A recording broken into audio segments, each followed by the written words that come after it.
now. Hi. Awesome. Cool. Welcome, everybody. I'm not sure how many people are out there because I'm not looking at the feed, but for everyone that is out there, hello. Welcome to Product Tank. So this is How many people are out there? What number Product Tank are we on now? We are on 25 or something. 25. 25 or 26. Yeah. So quite a few Product Tanks in. Yeah, this is to celebrate World Product Day. So I'll just give you a quick kind of intro into Product Tank, and then we'll crack on with our lovely speaker for the evening. So Product Tank is a global network of meetups all around the world, of which Bristol is one of them. The Bristol one's been going for about 4 or maybe 5 years now.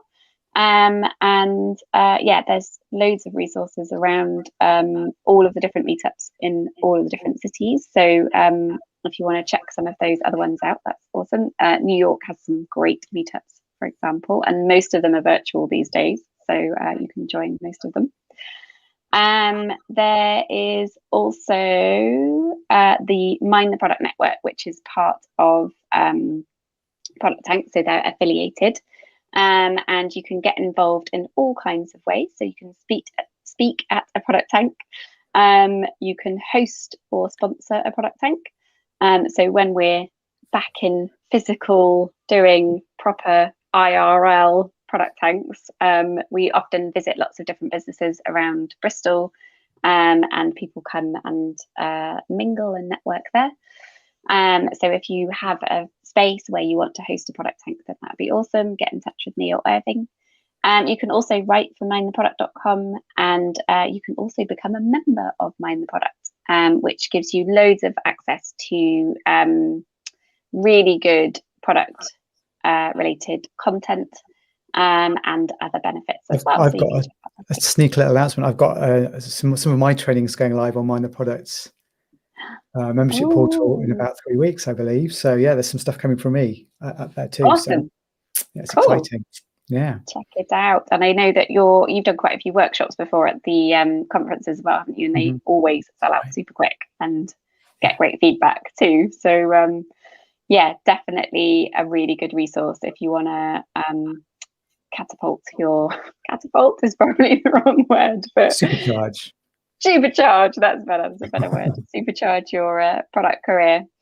But tonight we have Joe Leach, Mr. Joe Leach, or Mr. Joe even, who has been visited us before, but is coming back to talk about how we make better product decisions. So without further ado, unless I have missed anything, Irving. Oh, actually, I'll just mention really quickly. After the talk, sorry, that's the dog going crazy. After the talk, we'll also be hanging out at Wonder Me, which is a kind of virtual networky place. So you can join us there for a drink and a chat. And everybody's welcome, for people who come regularly and also those who are brand new. And now I will properly hand over to Joe. Let me just stop sharing my screen. Thanks, Lily. There we go. Hello, everybody. So I'm going to ask you a few questions here, and I know there's a 20-second delay. So I'm going to ask you a question, and I'm going to firstly, who are you? Say hello in the chat over there. Say hello and tell me where you're from. Okay, if it's a suburb of Bristol, great. If it's further afield, great as well. But it'd be great for you to say hello in the chat over there, and I'll introduce myself while you're saying hello in the chat. Okay.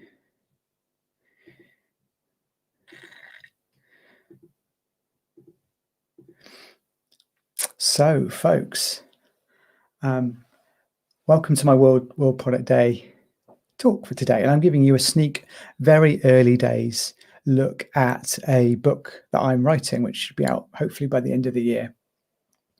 And it's early days, so this is a draft and it's evolving all the time. So I'd be very keen to hear your questions and your feedback. So any questions you have as I'm talking about this, just leave them in the chat over there on the right-hand side. That'd be great.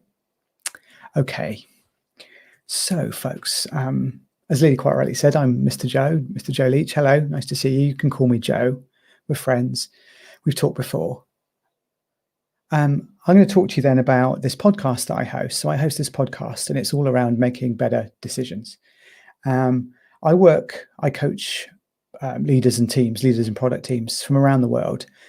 And I've always wondered over the years, what is it that how does a team and the leader make a good decision? What is the secret sauce behind how that works? And so I thought the best way would be to interview some former colleagues, some friends, some other leaders at these world leading companies. So I've spoken to leaders from Instagram, from Booking.com, from WordPress, from YouTube, from Monzo, from Delivery Hero, which is the world's largest food delivery network, Hitched, which is the world's largest series of wedding websites, authors like Martin Erickson of Mind the Product, who wrote the Product Leadership book, Jeff Gothelf, who wrote Sense and Respond, as well as Lean UX. And I asked these folks the same questions, really. How do you make decisions? How does your organization make decisions? What is it? What is your secret sauce? And I recorded each of these as 11 episodes. Instagram one's coming up in the next couple of days, so you can go and listen to the raw unedited audio of me chatting to these folks. And what I'm going to share with you today is the insights that I've learned from these 11 interviews about how these folks do it. We're going to be talking about a few themes. We'll talk about inputs, types of decisions, the people in the organization, the making of that decision, how's it done, the execution, what happens when you put that decision into the real world, and then we'll wrap up with what is the secret sauce, what is the magic that these companies have got. So let's look at the inputs then. So I spoke to Mary, who was former CTO at Monzo, before that CTO at Moo and a variety of other places. And this was a common theme that she talked about, which was data. Data was often the biggest driver of many a modern web company. So the data at Monzo was democratized. It was open to all people. Everybody could go in and have a look at that data, draw their own conclusions, share that data. Data was available to everybody to help everybody have an idea about what was going on to make better decisions and better choices. And data is such a key source. Again, similarly with talking to people at Booking.com, they're all about the data, and a variety of other companies as well. Data was such a cornerstone of a lot of the work that they do in terms of making decisions and choices.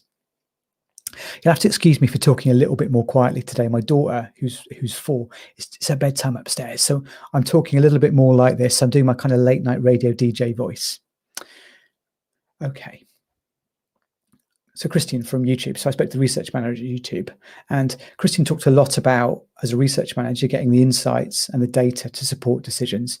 He talked again a lot about the kind of qual versus quant, so qualitative interview data, speaking to not only users of YouTube, but creators of YouTube at the same time, to bring that as another foil to the data. Because again, everybody believes that, again, Google, very data driven, but they also have a strong user research element of a strong insight team that's constantly out there and talking to users and customers of YouTube.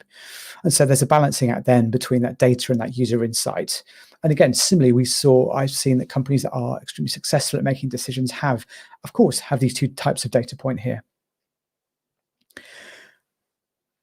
And what's also interesting about that is YouTube, Instagram, Monzo, everybody who is successful talked about this kind of idea of direction or philosophy or vision or mission or, I guess, overall business approach to the work that they did. Everybody mentioned this. So I spoke to Sally, who was the CTO at Farewell. Farewell are the largest online deliverer of wheels in the UK.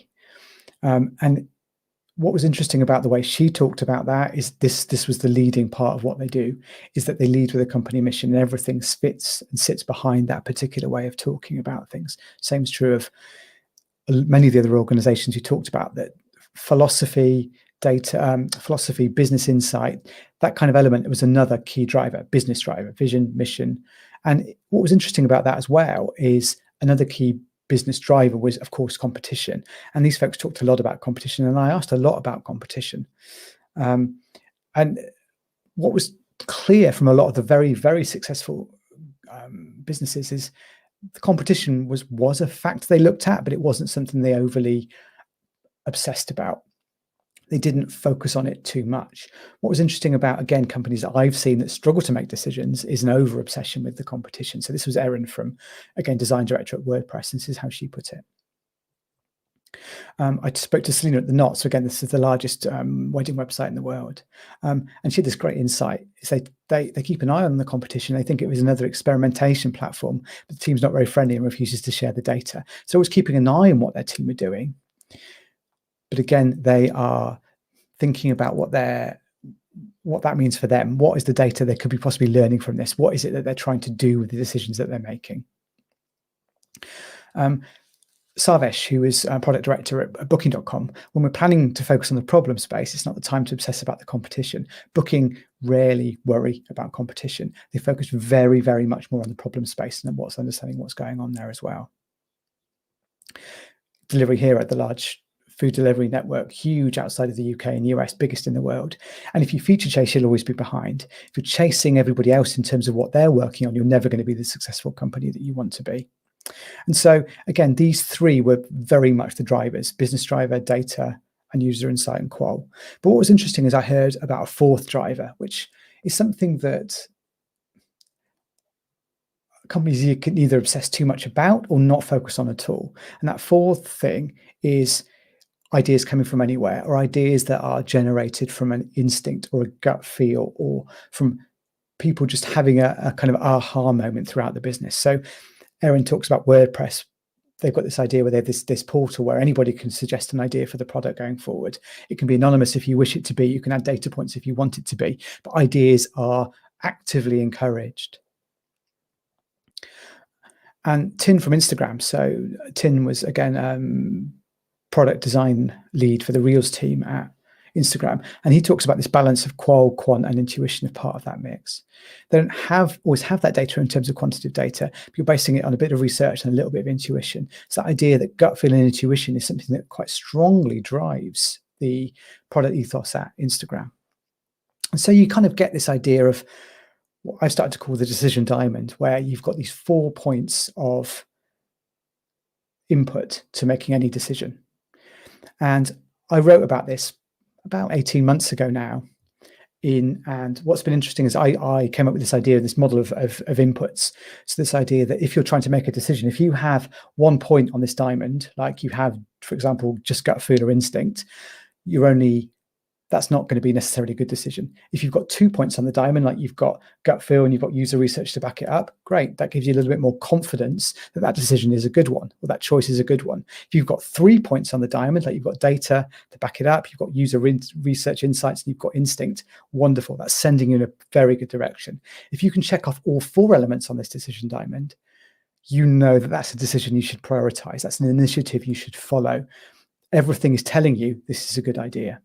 And equally, this decision diamond, it's very lightweight, very easy to explain. You can sketch it on a whiteboard and a Miro board very, very quickly. You can also use this to help deflect decisions that are perhaps too early. So if you've just got 1 data point, that isn't a decision you should be making yet. It allows you to say, well, look, yeah, great, instinct is telling us to do this thing, but hey, you need to back this up with at least 1 more point on this diamond before you get moving any further forward. And what's interesting, since publishing this about 18 months ago, I've had feedback from people, the folks at Specsavers who are using this, EA, the games developing company, they're using this. And they've had great success in terms of using this as a very early way to understand if they've got all the inputs they need to make a good decision. If a decision is worth, or an idea or a feature is worth pursuing, if it's got 1 or 2, or ideally 3 or 4 of these points associated with it. The link's there. And I'll share that link with you afterwards. You can start using the decision diamond today. Okay, so let's talk about and think about the types of decisions. So we've got the inputs into that decision. What kind of types of decision are there that you can then start to make from that? And again, we're talking a lot here about prioritization. Okay, what's going to have the greatest impact for the customer and the business? Prioritization comes in here. And what's interesting about a lot of organizations is they have a variety of prioritization techniques. And I will come back to prioritization in a minute. Fair will talk about this idea of a Kanban board for company strategy. In each quarter, anybody can submit what's known as bets. And what's interesting is this idea of bets is a model that, again, Spotify started. So this idea of thinking in bets or having confidence to attaching a confidence score to any idea that you have. So we're 80% confident this is something we should do. Okay, this concept of betting or gambling on a particular choice. Okay, it's based on the work of a fantastic lady called Annie. I'm going to grab her book. Annie Duke. She talks about thinking in bets. This concept of this idea of that every decision you're making is based upon like a hand of poker, and you're betting and working in that way. Again, this is something that Spotify used quite heavily, and again, Farewell did as well. And they had this concept of company bets, and these are large initiatives that the company should be chasing. So they talk about these large initiatives, like Spotify most famously talk about the push to mobile being a bet. They're seeing the trend of mobile usage going up. They made a huge company bet on moving to mobile away from desktop.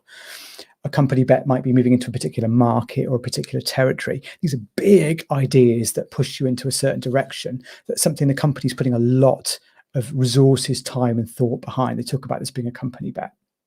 And this data insight belief bet approach called DIB that Spotify use is a great way of framing how you make larger term, more important decisions for the business, for the product, and for the marketing as well. And then associated with each of these company bets are functional bets. So you've got this concept of, okay, moving into mobile, what does that mean? Well, we need an iOS app, or we need a web app, or there's some functionality or something that's behind that company bet that you're making. The company bet leads you to create and develop functionality. And again, you're betting on that functionality slightly differently from the way you're betting on that company bet. Okay, we know that mobile is where we want to be. We're betting that, hey, a iOS app is the way forward. Obviously, they talk about the BlackBerry bet. That didn't work out for them. You kind of get the point that functional bets are an artifact or a subset of company bets, and they can be treated in that kind of way as well. Tina Instagram talks about a similar way where they then look at these bets in terms of another concept that was made famous by the folks at PayPal. He talks about this concept of rocks, pebbles, and sand, and having a strong program of work that's coming up for each quarter. He talks about this concept of these three elements, and you've got the rocks, you've got the pebbles, and you've got the sand.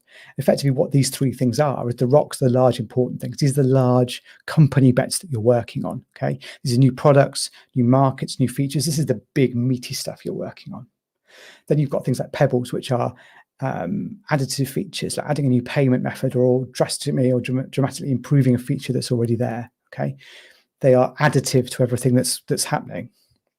And then you've got elements of sand. So sand could be things like bug fixes or technical debt or optimizations or refinements. And each quarter or each time period you're betting upon, you can think of as your jar, and you need to fill your jar with a variety of these different things. Okay, you need to be filling. If your jar's full of sand, that's not going to be particularly productive, constructive quarter for you. Okay, you need to do things like you need to put the rock in first, then you need to put the pebbles, and then you need to find space for the sand around the outside. There's too much sand in there at the bottom. It's very difficult to stuff the rocks in on top. Again, you have that challenge of programming in large-scale initiatives when all you've got is technical debt. You need to put the initiatives in first and then sprinkle the sand and the pebbles around it. A rounded product planning quarter has got a mixture of all three of these elements in it. Again, just rocks, if your company's just following shiny new rocks and initiatives, you're never going to be optimizing the stuff that's already there that you could be getting easy value from. Okay? You're not fixing bugs, you're causing user frustration. Filling that jar up for the right amount of elements can really help and support you in the way forward of how to program and plan your next quarter or sprint, or however you're trying to look at what you're planning next. Again, I mentioned this. Christian also talks about additive or subtractive solutions. Most of the stuff they're talking about, this is the pebbles again in that similar metaphor. They're talking about adding things into here. They also talk a lot about, and you should listen to the interview with Christian about taking and removing features as well. What happens when you do that in something like YouTube? He talks quite candidly about how they had to do that recently. It's a really interesting interview. And what's interesting again about a lot of these companies is they're not tied to just one approach for planning and making decisions. They're not tied to just one framework to make decisions. They're using the best bits from all of them. Sally mentioned that both Farewell, where she works now, and Monzo, where she worked previously, did this. Tim at Instagram talks about that as well, where a lot of the teams have got autonomy to choose the best approaches and the best processes and the best decision-making frameworks to decide on which bits they want to work with and which bits don't work for them. They're given that choice. And of course, they make it their own. So what was interesting at Instagram is they talked across all three of these things. He talked about how jobs to be done. Again, if you want to learn more about jobs to be done, I've got some great stuff around that as well. Again, that's a user insight that could lead to a company bet that might equal a ROC. He used these terms often interchangeably to describe what was going on at each phase of that decision-making process. He also then talked about kind of that next level down. So we had the big strategic elements here, but the next level down is that kind of much more tactical approach in terms of the other things that you're building. Again, a lot of these leaders talked about using keynote. They talked about using functional bets. They again talked about the pebbles, the elements of it as well. At that next level down, again, they often use these terms interchangeably to decide which was the best process, the best decision-making approach they had, when at that point they were trying to make that decision in the way they were doing it. They never took off the shelf one method of doing it. So nobody said, oh yeah, we love that way Spotify doing it. We're going to take the Spotify model and do that. And anybody who had taken somebody else's methodology off the shelf and tried to use it had really, really struggled because it wasn't their own. They weren't taking the best bits of what they already had and adding them to the best bits of the new stuff. They were just taking it off the shelf and assuming that it would work for them. Everybody talked about optimizing the process for decision making. Tin talked a lot about we manage our process in the same way we manage our products. We're constantly optimizing the process to make better decisions. And this came across very strongly in the way that a lot of these organizations were organized, how the teams were structured, how they worked and made decisions at all the variety of levels within the business. Again, we heard from Curtis at Delivery Hero was talking a lot about communication, about what the teams are working on, but communicating about what the problem is, the teams that are working on any one.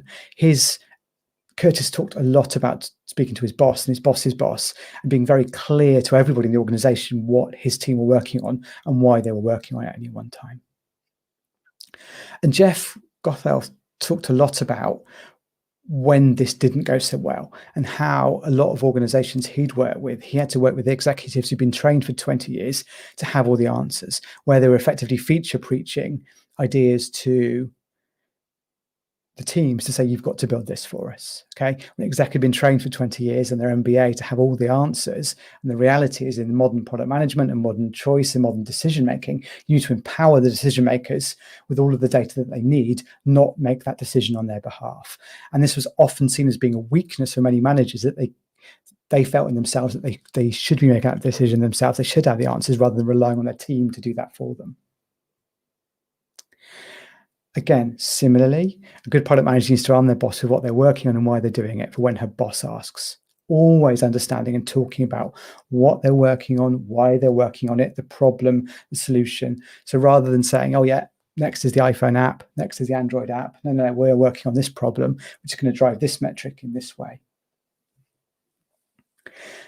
Again, Curtis talked a lot about malice or issues or problems or friction, and he always attributed it to misalignment, that somebody somewhere wasn't quite understanding or communicating very well or being understood about what everybody was working on. Misalignment was the biggest challenge that they faced at Delivery Hero. Again, similarly, heard this from Martin at the Product Leadership Author. Same idea, same direction, same focus, the ultimate vision and mission. Again, anything you read by Marty Kagan, he talks at length about this stuff. Again, I heard this time and time and time again.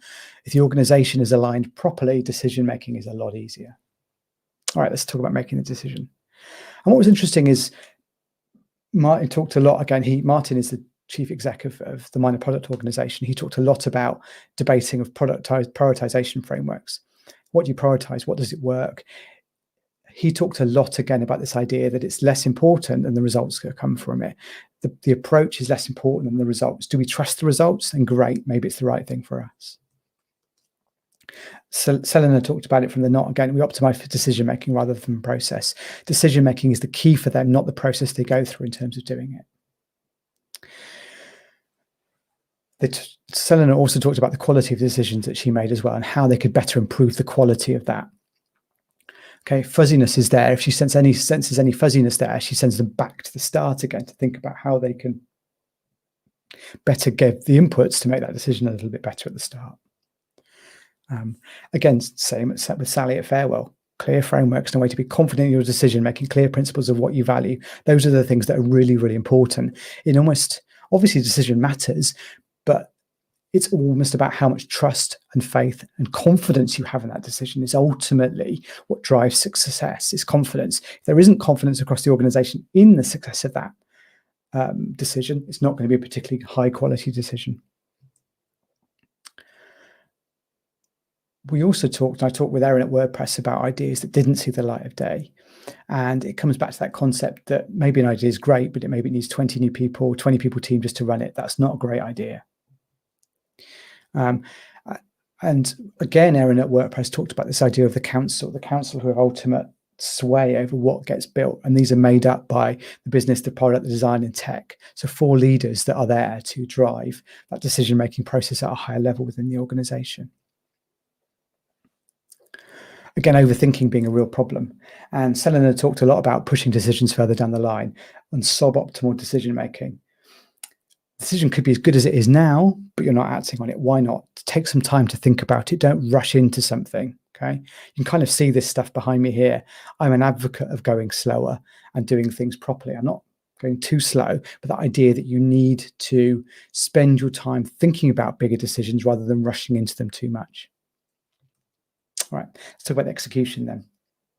So I spoke to Harpal Singh in episode 2, and Harpal was great. Harpal was he's one of the leading product coaches in the world. He's one of these people that gets parachuted in when you need your CPO isn't performing. He's fantastic, and he talks about this concept of going on 80%. He says the biggest failure he sees, especially with European and to a certain extent UK businesses, is they spend too much time getting too much confidence.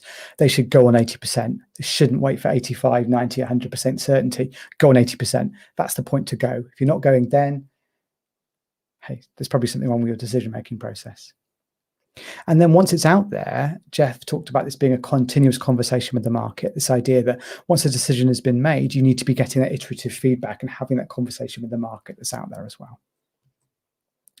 And what was interesting about this as well is we also then, obviously, I asked them about failure. So one of the biggest questions I always ask at the end is, well, what happens when a decision goes wrong? How do you recover when a decision isn't a good one? What do you do about that?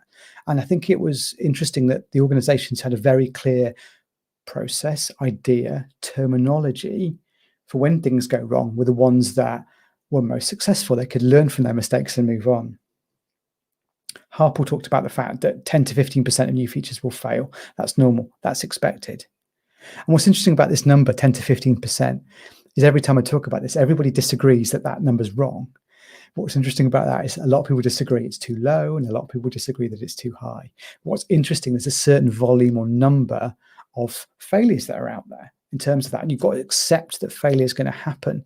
And again, lots of organizations are not ready to accept that failure, and they spend too much time with the sunk cost fallacy of pushing too much time between something that hasn't worked or isn't going to work. They're not ready for failure.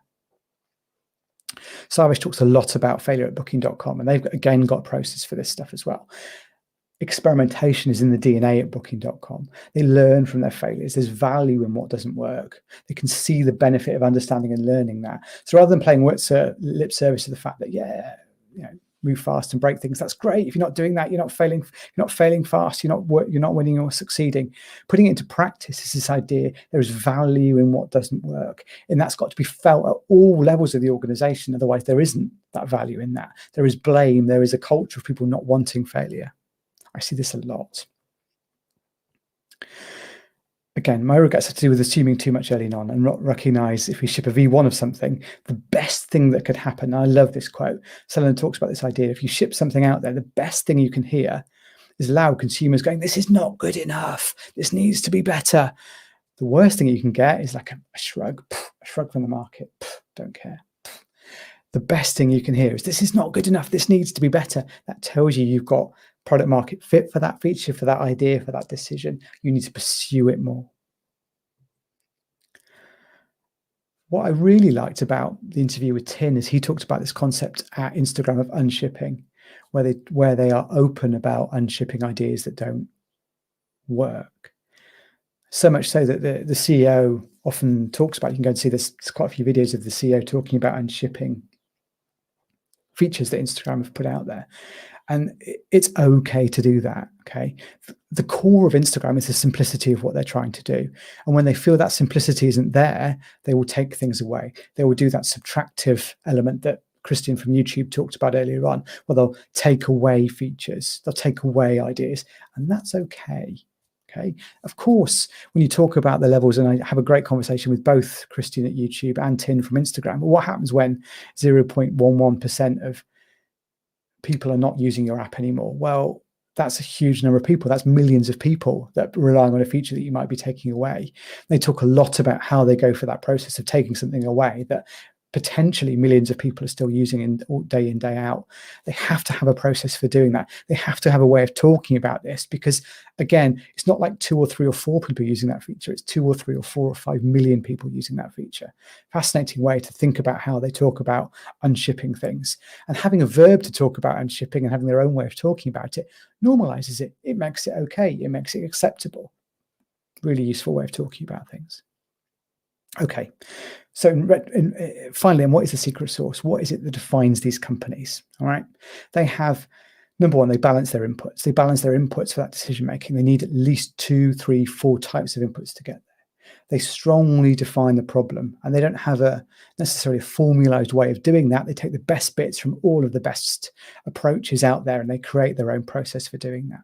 They empower, they trust, and they communicate across those teams. They go on 80%. They go on 80% readiness. They don't wait for 100%. They don't go on 50%. They go on 80% when they're ready to do it. And then they iterate, they improve, or they unship. They know when to go. This isn't working for us. We're going to remove this feature. We're not going to spend any more time and money working on that. They do these 4 things well. Okay, folks. Thank you very much for your time today.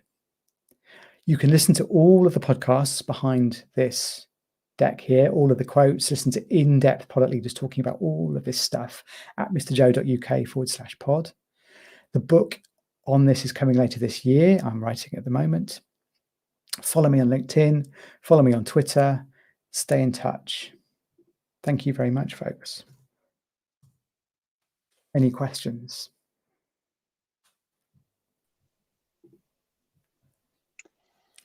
Woo! I'm gonna applaud on behalf of everyone who was watching. That was so good.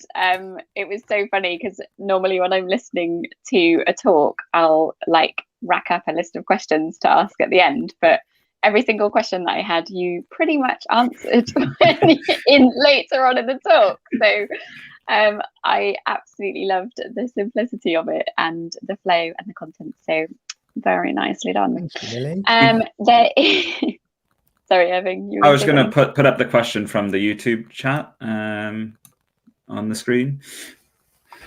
Oh, fancy! I didn't know you could do that. Yeah, I can pin a question. You have all the power. Joe, I'll let you take that one. So yeah, Joe, if you want to answer that question. If individuals, oh, sorry, I even see that use different frameworks. Is there? No. I mean, possibly, of course there is, but the team have got, each team are managing different products, possibly with different users in different spaces. The team have got to optimize their approaches. And the key is learning from those other teams, what's working for them and why is it working for them? What's working for your team and what isn't working for your team. And you're always optimizing that decision-making process, not only with your team, but the variety of teams that are out there.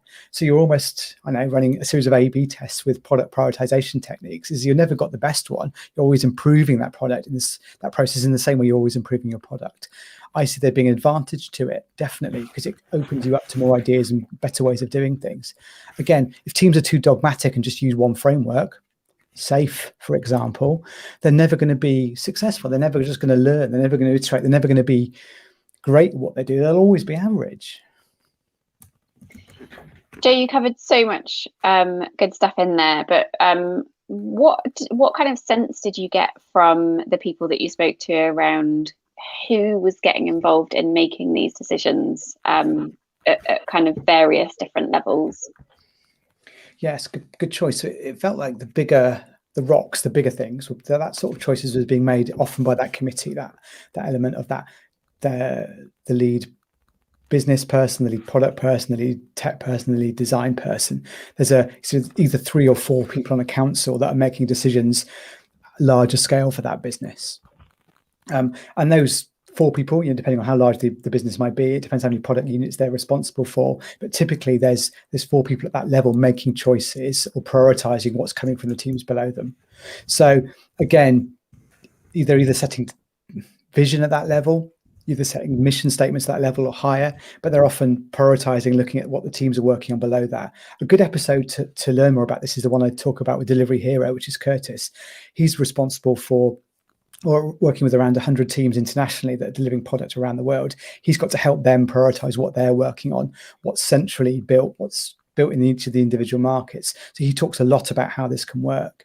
And a lot of it is about understanding what everybody's doing, but also setting the mission, the values, the approach. So each of those teams are empowered to make decisions for their own market versus making decisions for the central team. So it always varies, and it can typically be a council at one level for the larger stuff, but the lower level tactical decision making, very much it's the teams, the empowered teams are the ones that are making those choices.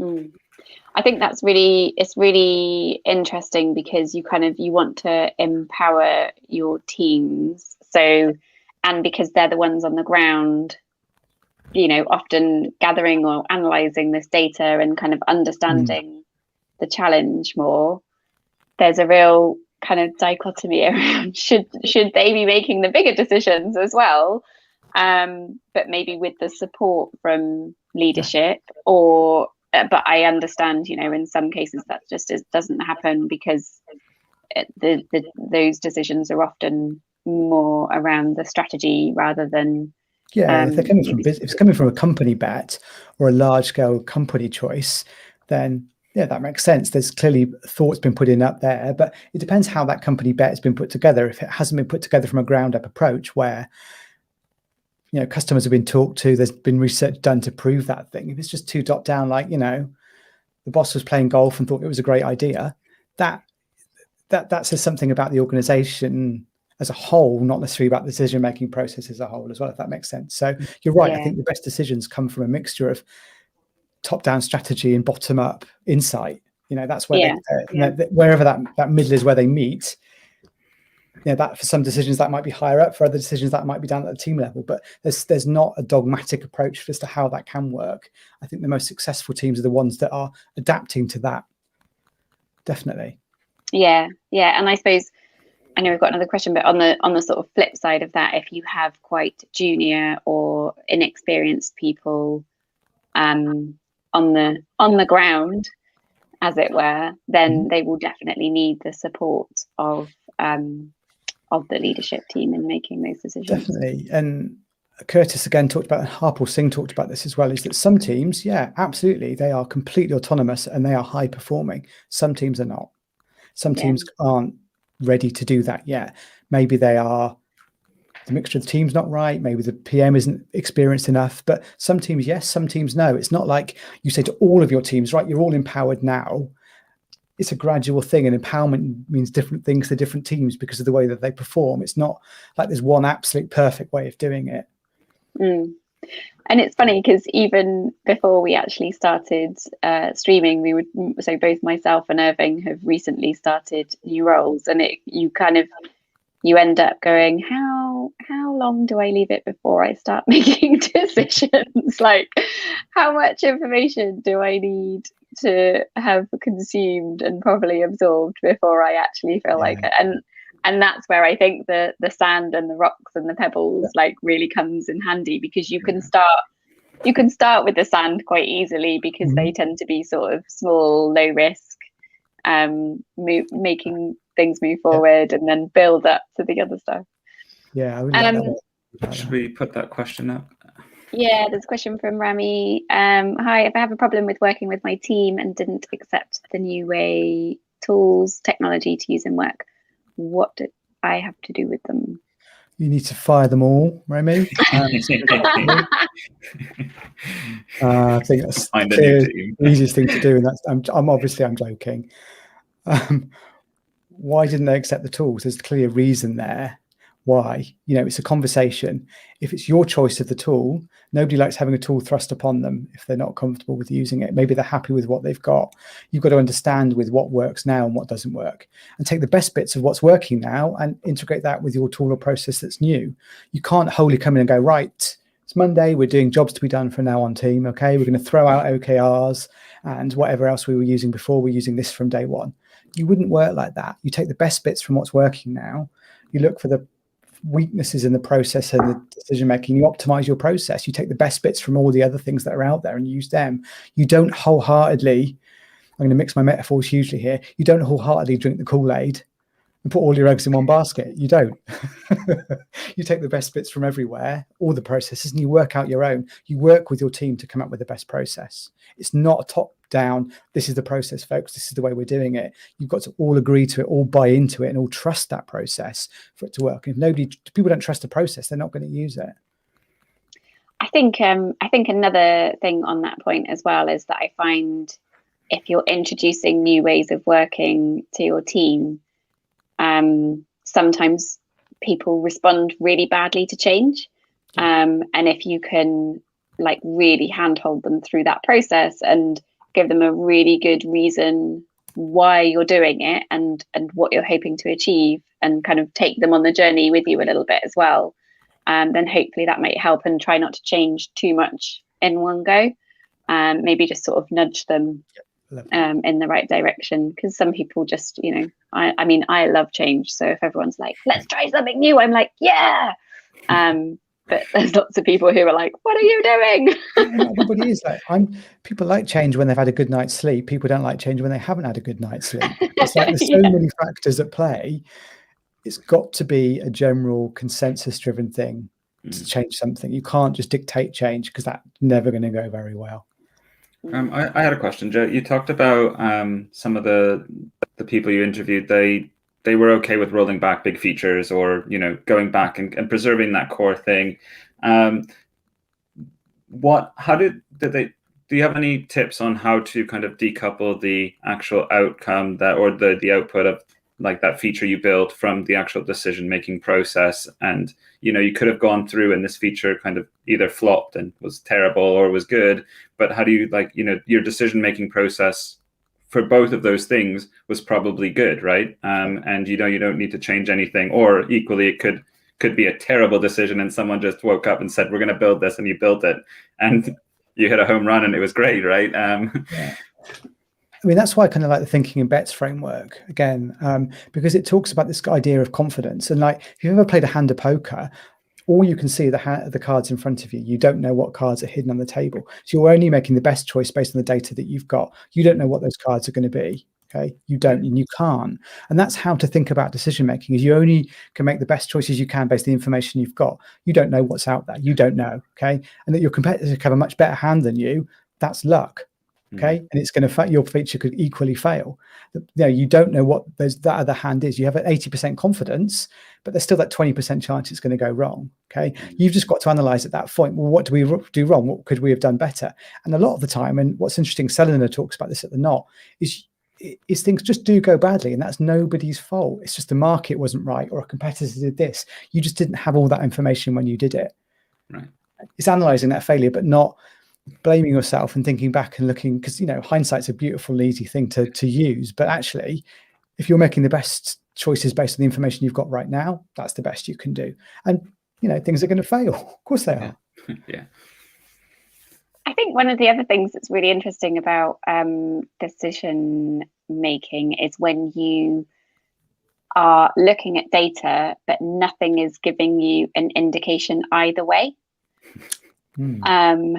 And it's, if you have a kind of gut instinct about something, and then you user test it or you A/B test it, and it's just really inconclusive.